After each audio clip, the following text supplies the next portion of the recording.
Baik, selamat berjumpa kembali ya Sobat KPPN. Eh, Kami akan sampaikan terkait dengan penerapan fitur multifaktor authentication pada aplikasi Sakti. Nah, kalau kita login Sakti ini, di bagian bawah ini ada running tag yang menyampaikan penerapan fitur multifaktor authentication akan diaktifkan per 6 Januari tahun 2025. Pastikan gawai Anda sudah terinstall fitur autentifikator. Nah, ini seyogyanya akan diterapkan tanggal 25 November, Pak ya. Cuma karena diundur nanti Januari, dan ini akan diterapkan pada 6 Januari 2025. Nah, sebelumnya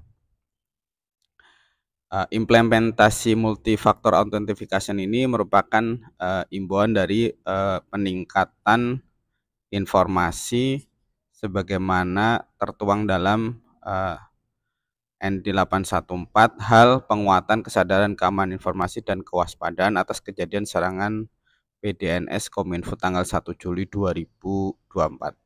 Jadi untuk memastikan bahwasanya aplikasi Sakti, karena ini menyimpan data yang konfidensial yang memerlukan keamanan berlapis, mencegah phishing dan keamanan lainnya. Jadi memastikan bahwasanya yang login itu adalah yang bersangkutan. Kemudian ini apa itu multifaktor authentication itu?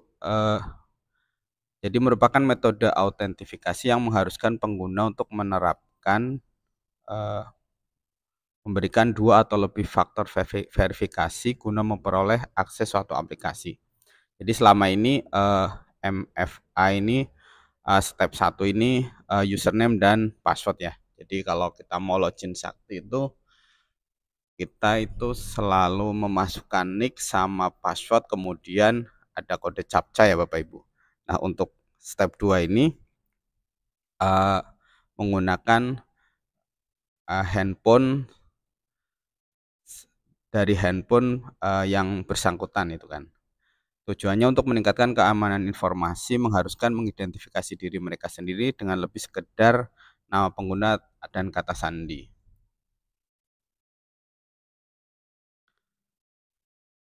Mungkin kita langsung ke tata caranya ya. Ini syaratnya smartphone, kemudian smartphone digunakan mengunduh aplikasi autentifikator, kemudian menghasilkan 1 kali pakai OTP yang berubah setiap detik.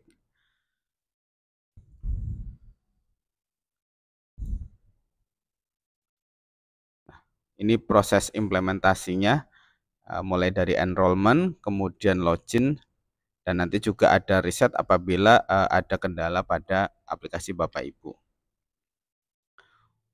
Untuk alur registrasinya ini nanti pada saat 6 Januari piloting itu pengguna input user dan password dan captcha, kemudian login, kemudian apabila berhasil ya kemudian registrasi dengan scan QR code, kemudian input passcode, kemudian ya.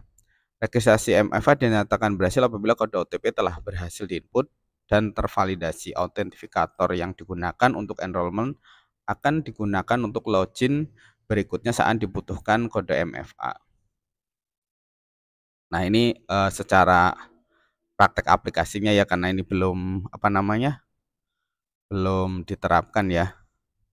Jadi Bapak Ibu login menggunakan ID dan password ini dengan nick, kemudian passwordnya, kemudian masukkan captcha, setelah masuk maka nanti ada scan barcode tautan registrasi pada aplikasi autentifikasi, bisa Microsoft Authenticator atau Google Authenticator.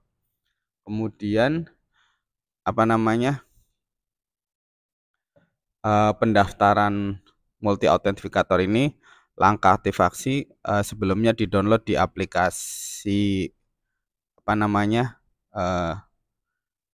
download aplikasi autentifikator melalui device Anda, kemudian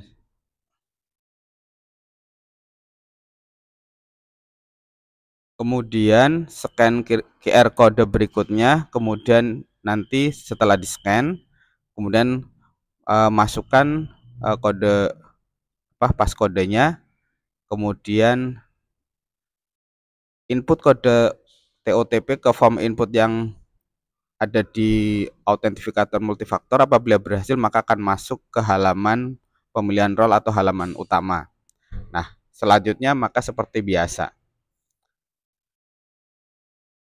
Sebagai informasi bahwasanya pengguna dapat menggunakan segala jenis autentifikator yang tersedia pada App Store maupun Play Store. Masa berlakunya itu 30 detik. Kemudian untuk kode TOTP ini akan otomatis kedaluarsa setiap 90 hari. Jadi setiap 90 hari atau 3 bulan maka akan minta untuk verifikasi kembali. Mungkin itu ya Bapak Ibu. Yang jelas nanti untuk 6 Januari ini ada pemberlakuan sebagaimana pada running tag aplikasi bahwasanya multifaktor authentication itu akan berlaku 6 Januari 2025. Nanti KPPN akan mendampingi apabila Bapak Ibu mengalami kesulitan dan akan melakukan riset apabila nanti perlu di riset ya, karena ini belum tersedia ya.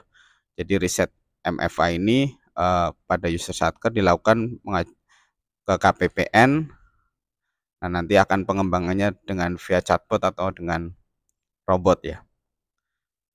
Mungkin itu Bapak Ibu. Apabila ada kendala nanti bisa kita diskusikan dan kita cari solusi bersama.